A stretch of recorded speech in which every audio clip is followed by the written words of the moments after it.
Shalom, my bitches. My end is here at NFY bringing you Lablonamenadon by No Good ID Names. I don't understand, the creature said. What are you asking exactly?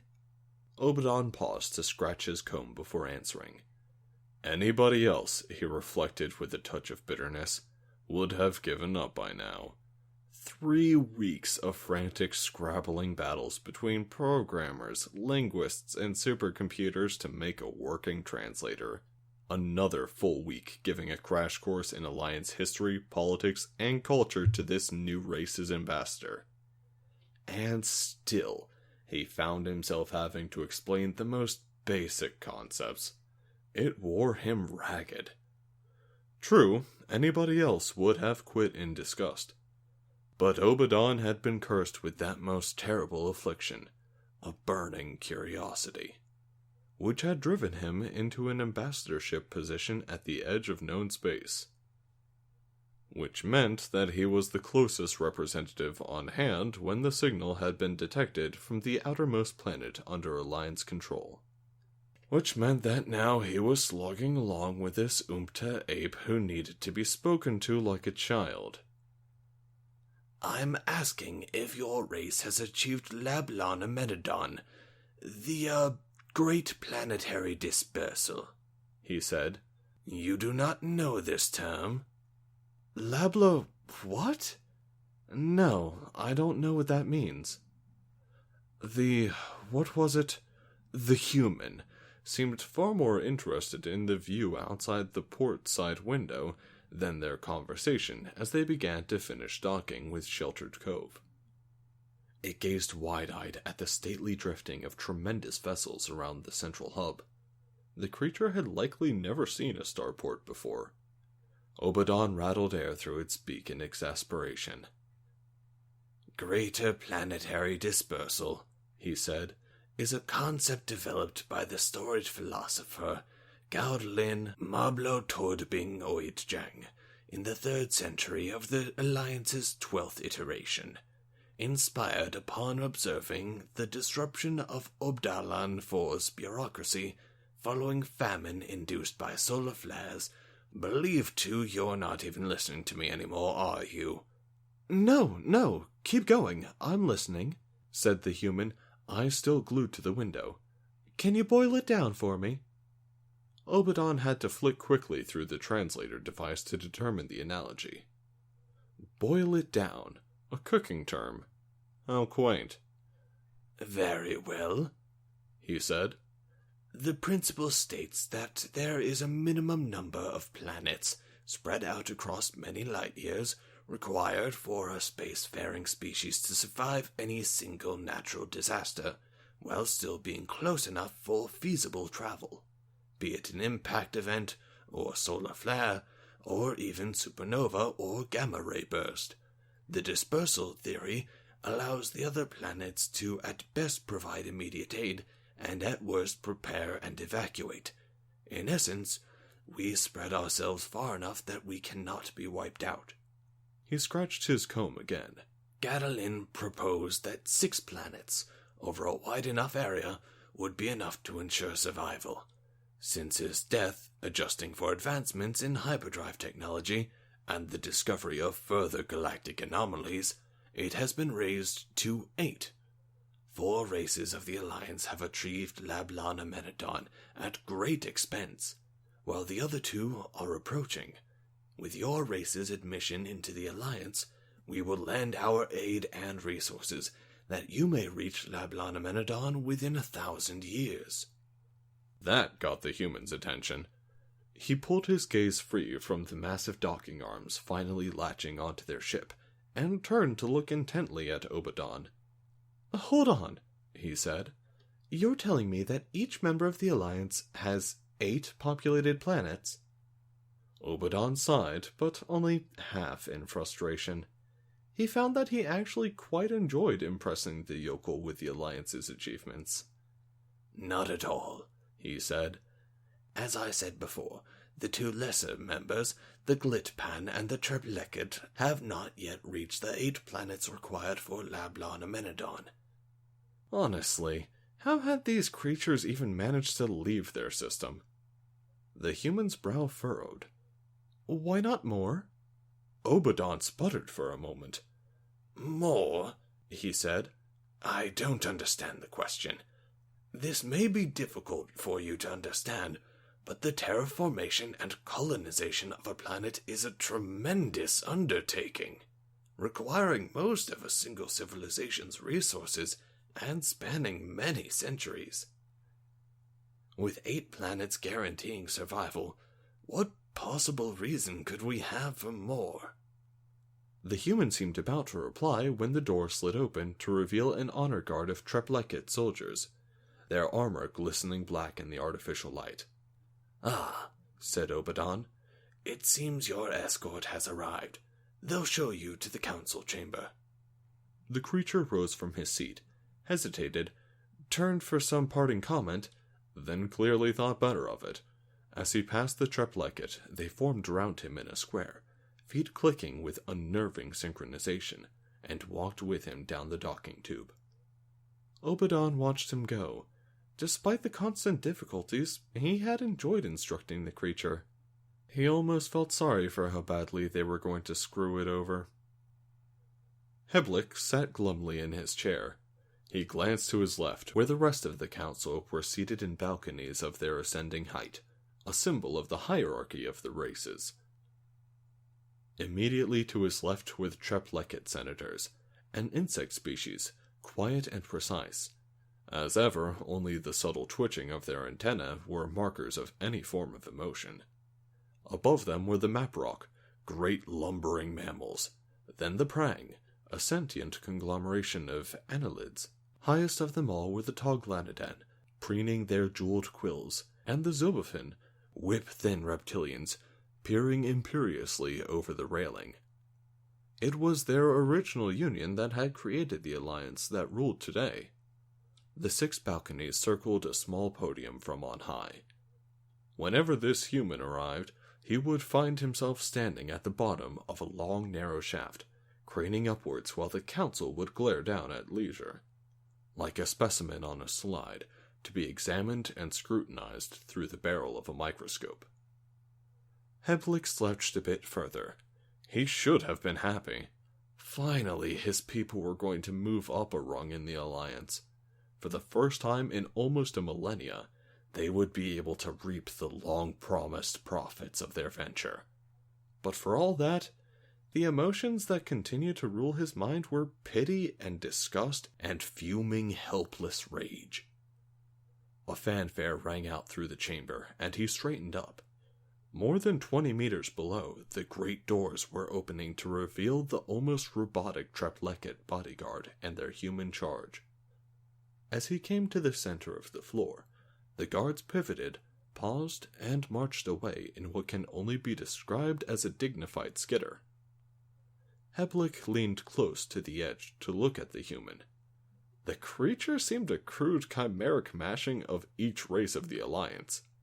It was a mammal, like the Moprock, but lanky like the Zobafin, with a bright shock of yellow fur at its crown, almost like the flamboyant fleshy combs bobbing on the Lablonamenadon representatives.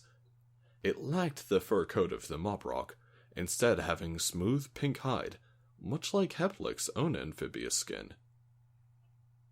The council chamber was specifically designed to excite a number of psychological reactions in an organism entering for the first time, primarily awe and fear.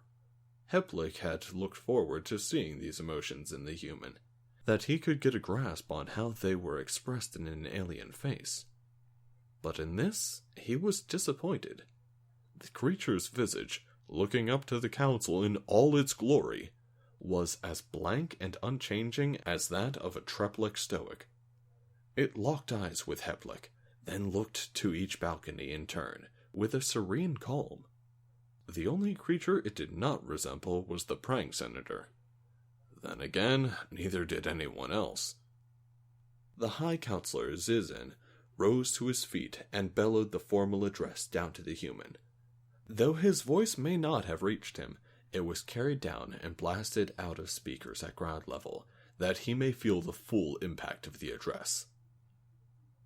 The Allied Council, delegates of the 6 races, convenes on this day to celebrate first contact with the human race, and to extend our greetings and welcome you into our fold. He paused, arms splayed in a power stance on the railing. Many who find themselves at the bottom of the council chamber believe they need to shout to be heard, so far from their audience. Their foolish straining was a continual source of amusement for the pettier delegates. Heplick knew that more than a few senators were waiting eagerly to see if the freshly arrived creature would make the same mistake.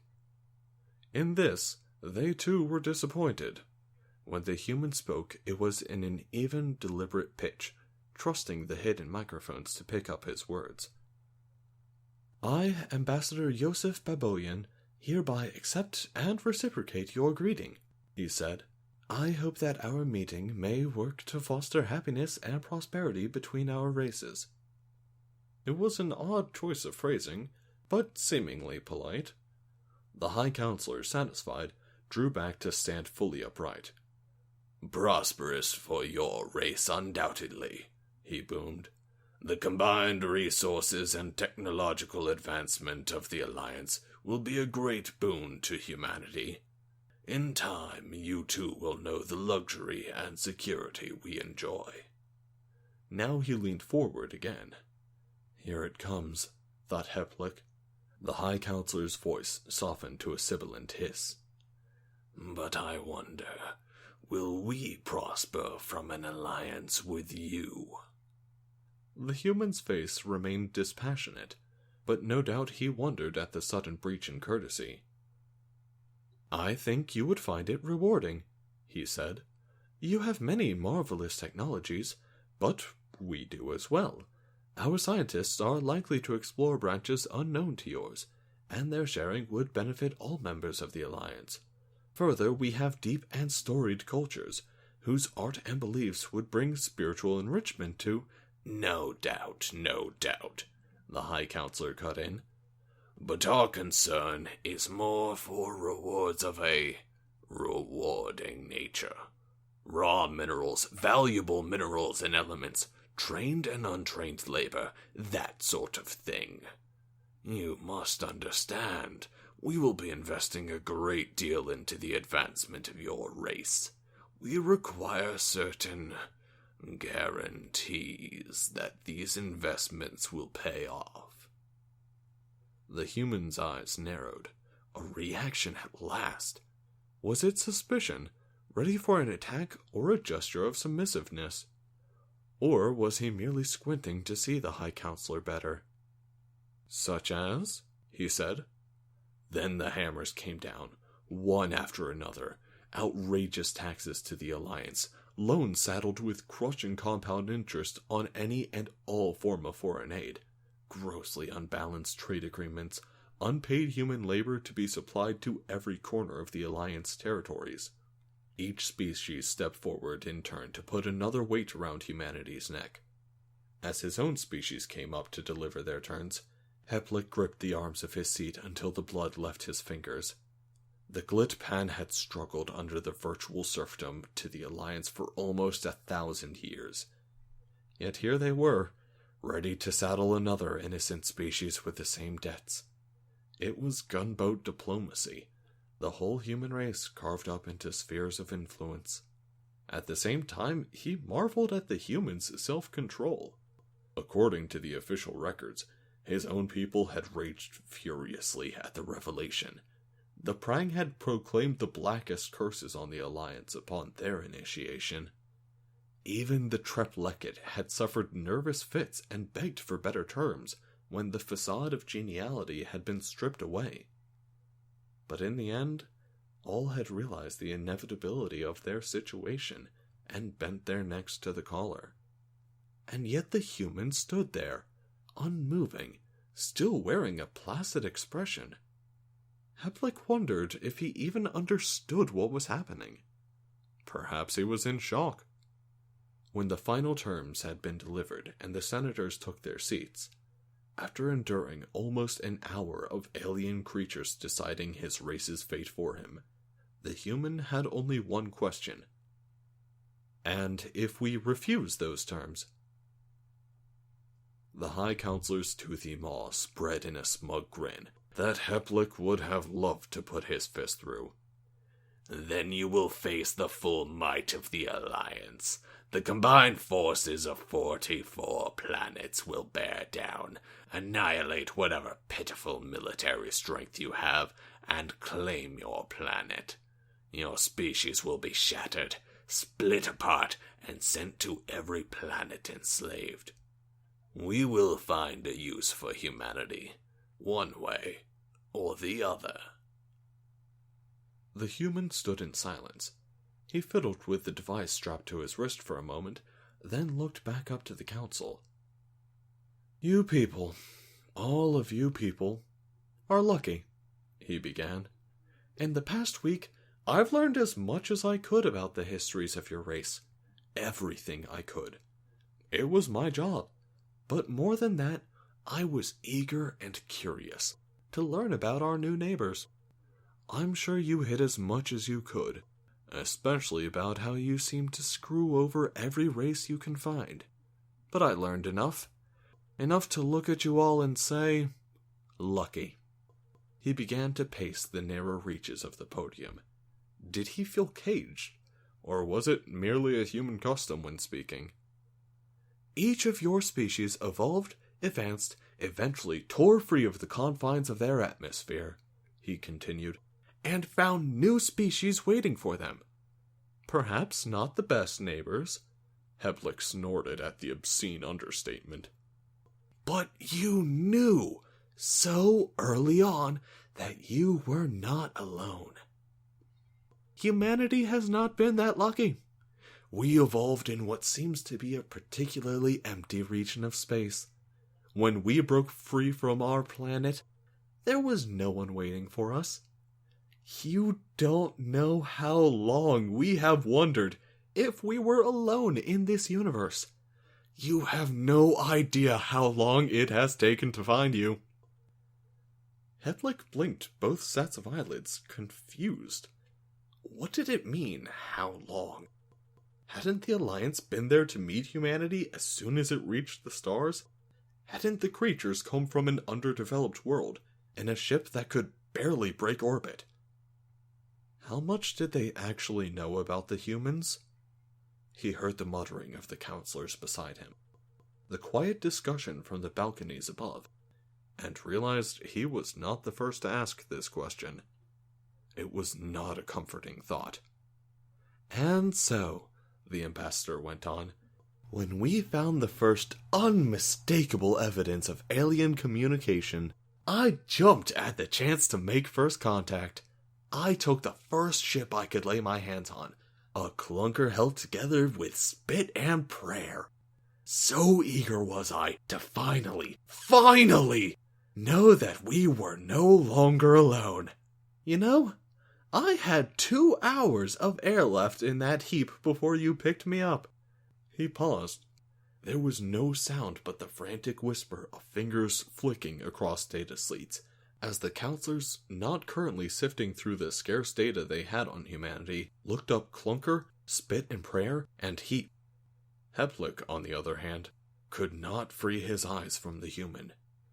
If it felt any pleasure at the consternation caused, it showed no sign. We've wondered so much what you would be like. There have been uncountable stories told of how you would look, how you would speak, how you would think. So much we wondered how you would think differently from us. Our thoughts of good and evil, on individuality, even how you perceived time. We wondered what words you would have that would remain beyond translation, that require an alien mind to even comprehend. Yet here I am, the human said, and I have to say, I'm disappointed. There is nothing new to learn from you. There is not one petty, banal cruelty you've laid upon me today that humans have not committed against ourselves. We have words for everyone. Imperialism, exploitation, zero-sum mercantilism. The human paused. Bad manners, He glanced at the wrist device again. But there is one word we don't have. A concept so alien that it defies comprehension. A word unthinkable to a species that has been so lonely for so long. Lablonamenadon. Now he looked up, straight into Heplick's eyes once more. Heplick shivered. The human held his gaze for a moment, then turned to meet the gazes of each balcony.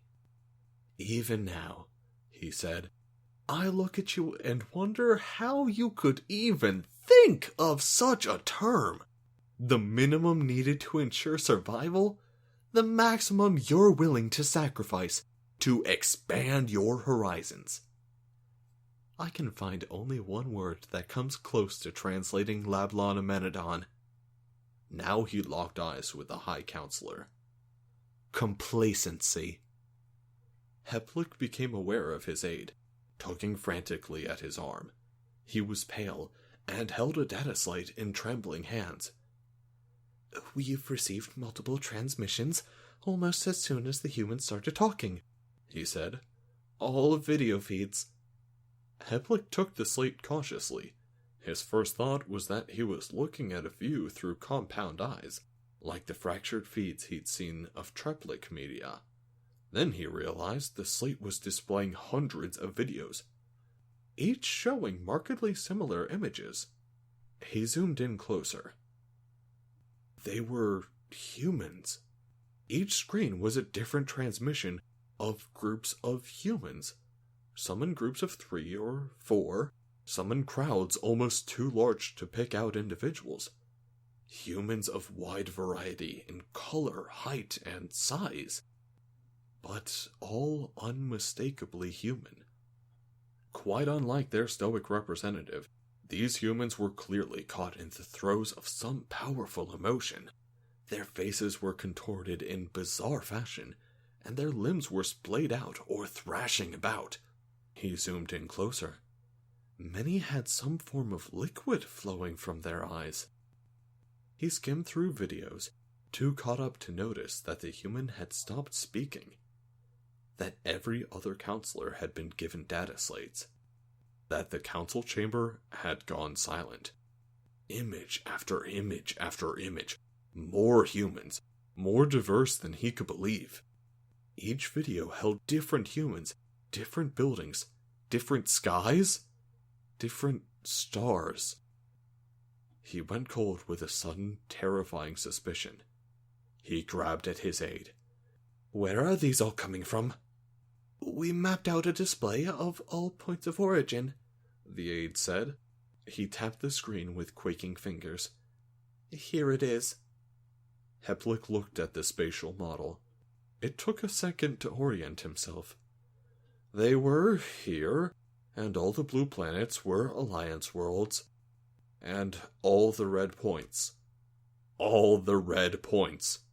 were... He jerked to his feet, stared down wild-eyed at the human. He was not the first. Across the council, members were arguing furiously amongst themselves, shouting down at the human, or merely sitting in shock. But the noise that gathered, rose and mixed itself into an incoherent, frothy mess, was killed in an instant by the crisp sound of a cleared throat. The counselors turned, as Heplick had, to look down at the human. He held their attention as tightly as if they were rambunctious schoolchildren, waiting to find out just how much trouble they were in. By now, I'm sure you've all received the message, he said, face still as expressionless as ever. All of humanity is in undivided celebration, knowing that we are no longer alone. All of humanity. He spread his arms wide. The 38 planets, 12 lunar colonies, 15 asteroid settlements, and 23 drifter fleets of the Terran Federation send their love. Hundreds of billions of humans are eagerly awaiting my return and the news I bring. So the question I have left for all of you is, what kind of neighbors do you want us to be? Alright, y'alls, I hope you enjoyed that. If you did, leave me a like. If you've got something that you need to say to me, leave me a comment. If you would like to see more of my stuff, subscribe, and if you would like me to show up in your video feeds, go ahead and hit the bell that's next to it. So, I'm going to go ahead and apologize for, how few videos have been coming out recently. Life has been not necessarily busy, but I've just had to drive a lot. So I have had a lot of time sitting down, not necessarily doing all that much, but transit is not the time to be recording. So, essentially, I've been moving out of my old apartment, getting stuff ready to go into the new apartment, as well as I now have my contract from the modeling agency that I've been talking to you guys about. I have no idea what this means. I have no idea what's going to come of it. Yeah, I'm excited. Life is changing in a lot of different ways, and all of them for the better. In the immediate sense, dear God, it's stressful. Holy shit, I felt like I was going to throw up through much of lunch today. But, it's gonna feel so nice to have everything done. It's gonna be really nice to be done with stuff for a while. I'm not done yet. I've got about another 2 weeks before everything is finished. I moved into the new place. I've got my contract all turned in and yada yada. And then there are going to be more stresses from, working with this agency. I recognize that it's not going to actually stop, but yeah. Life is interesting. I'm enjoying it, and I hope you guys are enjoying yours. Have a nice one, y'alls.